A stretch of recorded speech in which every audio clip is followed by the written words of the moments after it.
All right guys, welcome back. Tackle Warehouse vlog here on Lake Guntersville, and we just idled over a spot. I'm gonna show you what it looks like right here, how tight those lines are right off the river edge. Jumps up right here. This is actually not a spot that I've ever caught fish on before, but I wanna show you what it looked like once we started coming over it the right way. So you see right here, 1, 2, 3, 4, keep going, whoops, other way. 5, 6, 7, 8, at least 8 there that we counted on down image alone. So if you're idling over the top of them and you get 8, generally there's quite a few more than that. I'm not saying for 100% sure we're gonna get bit right here, but I really like our odds. The way that the current flows right here, we have current coming this way, wind blowing this way. So I'm probably gonna be in a good position where I'm gonna be out deeper. I like to sit out as deep as possible when I'm ledge fishing to keep from spooking these fish. So we're gonna be able to sit out deep, make a long cast up on top. It's still May right now. These fish, there's still some up spawning, to be honest with you. It was a late year, and this is a nice spawning cove right here. It's got nice shallow depth in the back, good depth in the front. And what we did right here is idled over one spot where I have caught them before, and then went and hit this other point right here. And as I zoom in, you can see how tight the ledges get right here, or how tight the drop off is. And they really, really like that because it's easy for them to move out to deep water and feel protected down there, kind of rest, you know, all of that. But if they want to move up on top of this point right there, it's no problem for them to move up and start feeding. Normally when I see fish like that, if I idle over a spot like that, they're up on top. You generally are gonna throw back in there and get bit pretty quick. They're up feeding, and that's exactly what you wanna see. But like I said, good depth here, good spawning pocket close by. And also, even another benefit is that it's on the forward-facing side of the current. So that's always a really good thing when you're fishing on the Tennessee River. That current washes away into the bank and really cleans it up, allows that hard bottom or shells, whatever's down there, to be exposed. And that's what those fish love this time of year.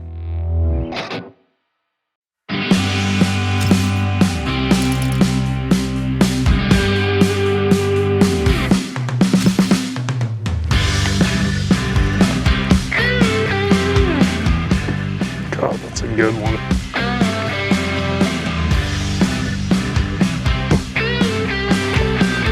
That's a toad.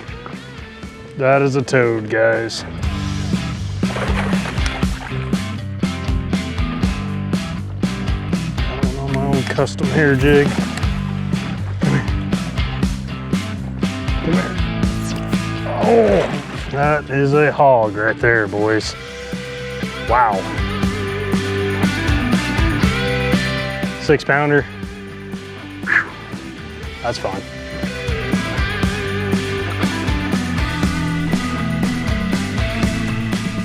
All right guys, that was an awesome fish to start this vlog out, and honestly, part of the reason that I moved here 12 years ago.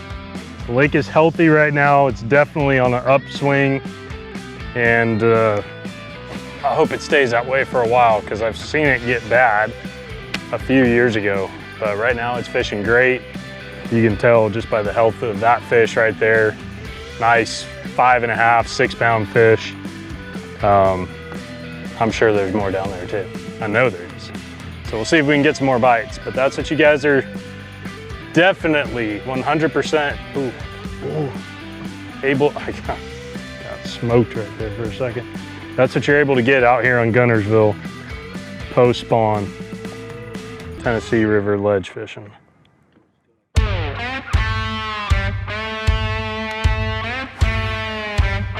That's the cast.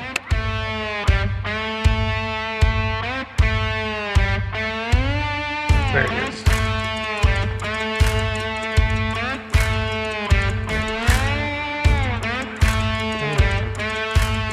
Good one. Really good one.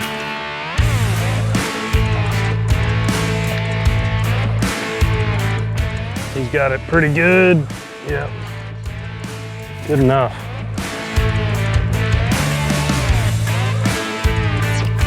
All right, guys. Dredger, 25.5, blue chartreuse, low light out, cloudy. That's the color you want to be throwing. Finally idled over a spot, saw a few that wanted to bite. You know, every day it's different. They can be on this spot today or 2 weeks ago, not tomorrow, come back the next day. So you constantly got to be checking areas that you know they use. And so we've been checking, and finally roll up here. They were set up right on the graph. Again, right out in front of a couple spawning pockets, and just threw the dredger on them. It was 15 feet deep on top of this ledge. So this thing, I'm getting it down, the 25.5, I'm getting down on 12-pound line to like 22, 23. So it was the perfect deal right there. We're sitting on this little drop. I'm gonna try and get up here. The wind's blowing us around. The wind's blowing against the current. Current's going that way, wind this way. It's kind of messing me up angle-wise, but we're gonna get set back up and see if we can catch another one. All right, guys, so I just put down the crankbait. We rolled up first cast with it, got bit, but now I've made a few other casts. I feel like the fish have, honestly, they've kind of scattered since that first fish. So there's a ton of eelgrass out here on the surface too, making it really, really hard. But you know, this is post-spawn, you know, the end of May, and these fish are wanting to get out here. There's current out here. We're starting to get some rain here in Alabama, and they're starting to pull some water. It's been really, you know, not much water movement on the river at all. And these fish still want to get out there, but when that water turns on, they generally start really biting a whole lot better. So, you know, they're out here trying to feed up. They're trying to get fat after spawning, and they're gonna be out here all summer, you know, until it starts cooling off. There'll be some fish that stay in the grass, at least here at Guntersville, because we've got a lot of grass up, you know, up shallow. But a lot of these fish are gonna use these same type of spots, close to deep water, close to those drop-offs for the next, I would say, 3 months, really, you know, into September. And the best days, if you can do it, you know, the best days to come out are weekdays. The evenings on weekdays are by far the best time to be out. Number one, least amount of people. But number two, that's when they pull the most amount of water too. So those afternoon, evenings on a weekday, money. And I'm gonna go through my rotation of baits. You know, I started with the crankbait, now I picked up a worm. I'd like to probably throw a couple other things right here, but the eelgrass right here, right now, is super, super thick. So it's gonna make it tough to throw something else. But you know, I'm using the 360, using active target, not even so much to see the fish right now, but to see where I wanna throw. The problem right now is the wind's blowing against the current, it's shifting our boat all the way around. It's just really annoying how every time the wind's blowing against the current, it's annoying. Doesn't matter if you're at St. Lawrence River, Tennessee River, wherever. But I'm using this to see this little break in the ledge where I want to throw with the 360, and that's definitely helping for sure. All right, guys, you can see, if you look here at the 360, you can see this ledge that I'm throwing on, that shadow on the back side. That's where it breaks, and you can actually see some of these fish up on top. You can almost, honestly, right now, see them better on the 360 than the active target, and that's just because they're so tight to the bottom. When they get up off the bottom, you see them a lot better on the forward-facing active target, but these two together, deadly combination.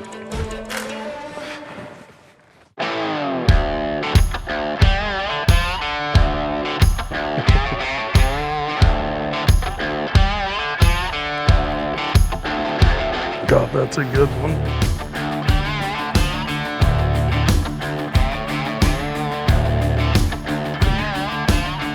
Giant. Giant one. I'm sitting there trying to hit the power pull button. That is a hog, guys. That is a sure enough hog right there. On the old hair jig. Another fatty. There's just certain days you come out, like Some days the big ones want the crankbait, some days they want the hair jig. Today, they're definitely wanting the hair jig, but you gotta be able to mix it up. You gotta be able to throw everything at them. Have several rods rigged and ready to go. That's a nice one.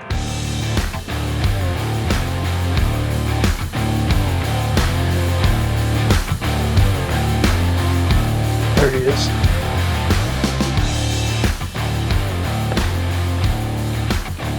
Swim bait fish. Come here. Might be a nice one. Oh yeah.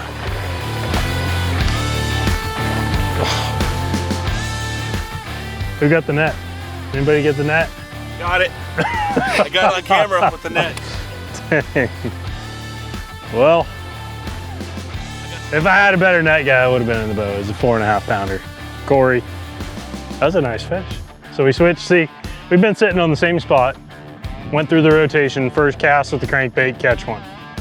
I think we moved over to the hair jig after that, caught a nice one, and then picked up the Nico rig, shaky head, nothing. Pick up a Berkeley hollow belly, and then catch that one. So the fish are here, you just gotta keep showing them something different until you feel like you've worn them out, you know, and then it's off to a new spot. But these fish are still biting. I'm seeing some up there. We got a nice little amount of current right now. It's just perfect. So boat positioning on the ledge, there's no way to say for every ledge, but what I'd like, the best thing to do is to sit out in the deepest water possible and make the longest cast possible up there on top to where they're at. Sometimes you can't do that. Right now we're fighting the wind. It's kind of pushing us up on top of the ledge a little bit. The current's keeping us back. So we're doing the best with what we got, but the wind's at our back and the current's coming this way and it makes it tough. But I'm trying to sit out here a little bit deeper, make a long cast. That fish came on the end of my cast, so did the hair jig fish, so did the crankbait fish. That wind, man, just when it's blowing against the current, it's brutal. It's not even blowing that hard, but just like a steady 10. And it just makes boat positioning really, really tough. That's probably, honestly, the hardest thing about what I'm doing right now. Floating eelgrass and boat positioning. But I also feel like if I can, you know, pay attention to that, right? Like if I pull up on a spot and there's too much floating eelgrass, I'm not getting efficient casting, you know, in there. I'm getting eelgrass every cast. I got to move to a spot that has less eelgrass on it where I can fish cleanly. You know, and then the boat positioning thing too. I feel like if other guys come up here and they get frustrated with the positioning or they're not paying enough attention, not making the right cast, that's a way for them to get thrown off a little bit and maybe not maximize the spot. So really important to pay attention to that. 360 active target really do help you kind of manage that better too.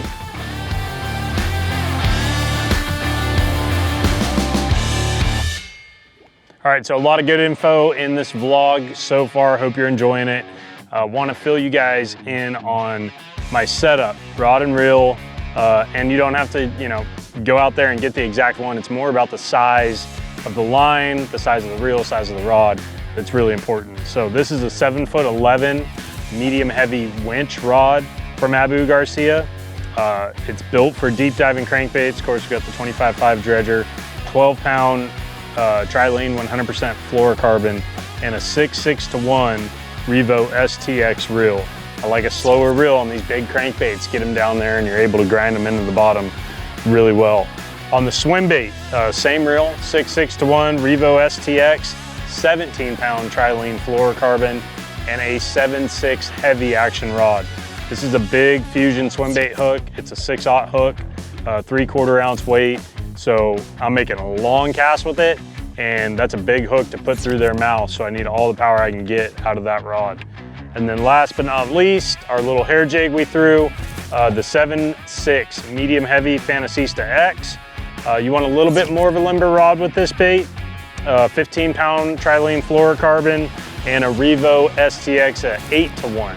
Faster reel. You guys saw me burning this bait a little bit and then letting it fall, but I want to be able to pick up that slack real quick when I feel the bite. So the other thing I do too, little tip there, tie a loop knot. It allows that bait to really dive straight down and not be pulled by the knot one way or the other. Mark Rose taught me that a long time ago. So Let's show you guys what the fish look like on this spot as well. I think you're gonna like the way they look. All right guys, so we're gonna go back over this spot. You can see here on the map, we've been sitting there a little while, and it's just a little ditch that comes out, meets the main river, you know, right in front of these couple spawning pockets here. So hopefully we're gonna idle by. The fish are still there. They haven't left. The current's got them pretty tight to the bottom, but I wanna be able to show you guys what they look like on down image and side image. And notice we're going up current now. They're on the up current facing side right here where this falls off. You should see them here in a second. So those are 2 fish right there. You can see 1, 2, 3, well, now 3, 4, 5, 6. A lot of them actually, 7, 8, 9, 10. There's your bass. They're bigger ones. We didn't catch any white bass here. You can see a few shadows over here off to the right, a couple off to the left. Those are all bass, okay? If they were white bass, they'd be tighter grouped up.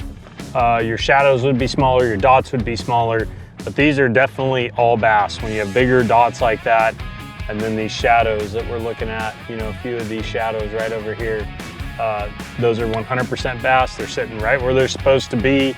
You can see the little ditch right there, then it comes back up. This is that up current side or whatever, not the current facing side, down current side. And you see there's nothing there. They're all on that one spot right where they should be. Man, I got some of your rods back here. I've been using, I caught a 4 and a 3 on it today.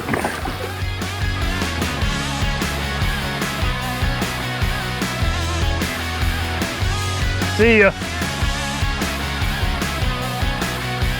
Now we got one on a worm.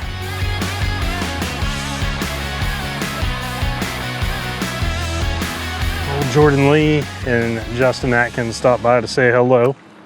They're out of here. And we're continuing on our hole with the worm fish. So now we've caught one on 3 or 4 different baits. All right guys, so we've been out here. I threw this Nico rig out there. The water's a little bit dirtier, and this Magnum hit worm in green pumpkin, I really just don't think they saw it because I made a couple casts with that bait and didn't get bit. We got low light, you know, the sun's kind of going down, cloudy, dirtier water. So I went to a bigger worm, a little bit brighter with the plum color, and then we were able to get a bite, or caught one and missed one pretty quick on picking this up. So definitely something to think about always. You want a worm that matches, or a plastic, whatever, a jig, anything that matches the conditions. If you have lower light conditions, you got to put something on that they can see. And that made all the difference on this spot. If I would have just stuck with that Nico rig here specifically, I don't know that I would have got a couple bites because I threw it for a few minutes and nothing.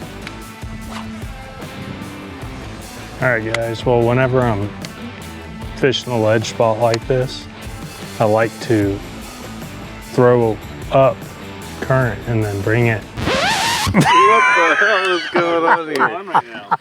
Justin went full special. Special Fred.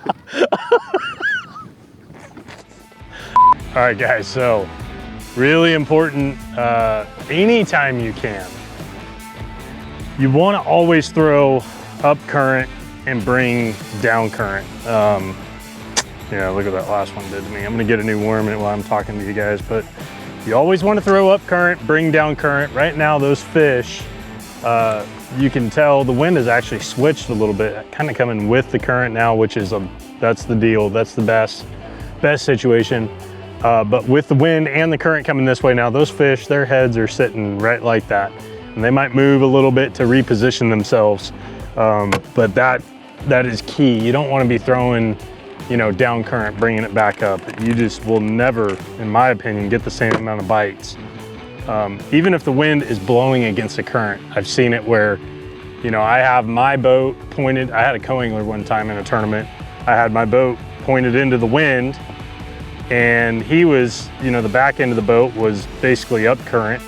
He was throwing back that way, and he absolutely kicked my butt that day. It was on Lake Chickamauga, and you know, it was all because he kept throwing up current, bringing it down, and me, I was facing in that wind, kind of fishing sideways and everything, and just could not get the bites like he did. So no matter what, always do your best when you're fishing on ledges to throw up current. Really, really important.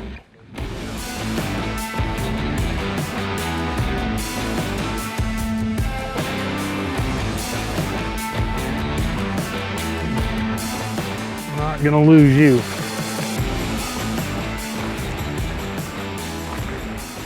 Got a good hook in him. And he's a little guy, of course, but still fun. Still fun though. Well, we finally got another bite on the worm, and I feel like they're slippery right now. I can't hold on to them. I need a new worm. Oh, it's been a day. It has been a day, a good day. We've got a lot of fish today. Got a lot of fish on a lot of different stuff. And just always remember, when you're ledge fishing, your first casts you want to make with the biggest baits, you know, a big crankbait, and moving baits for the most part for me. Soft plastics are what I'm going to go to once I feel like I've gotten them, you know, or gave them a fair shot at a big crankbait, big swim bait, hair jig, spoon, whatever you want to throw. I'm going to resort to the soft plastic after I've done all that. Hopefully you guys learned something in this video about ledge fishing. A couple quick reminders. Always throw up current if you can. Position your boat out in the deepest water possible and make the longest cast that you possibly can. And then look for the spots that are facing into the current. Those are going to be the cleanest bottoms, and that's where they want to be this time of year, close to that deep water, and bait is always key. Make sure there's bait around. We're going to head back to the house. We will see you guys later. Hope you enjoyed this vlog. Hope you learned something. And if you did, like, share, or you might not want to share with your buddies. Some good info in this one, but use it, use it. Come out here, come out to the Tennessee River, catch some fish. It's a great time of year to be out here, and make sure you have some soft plastics as those cleanup out, you know, to clean up house. Berkeley Fatty Bottom Hopper, Max Scent, Magnum Hint Worm, and a few of the other goodies as well. We'll see you guys later.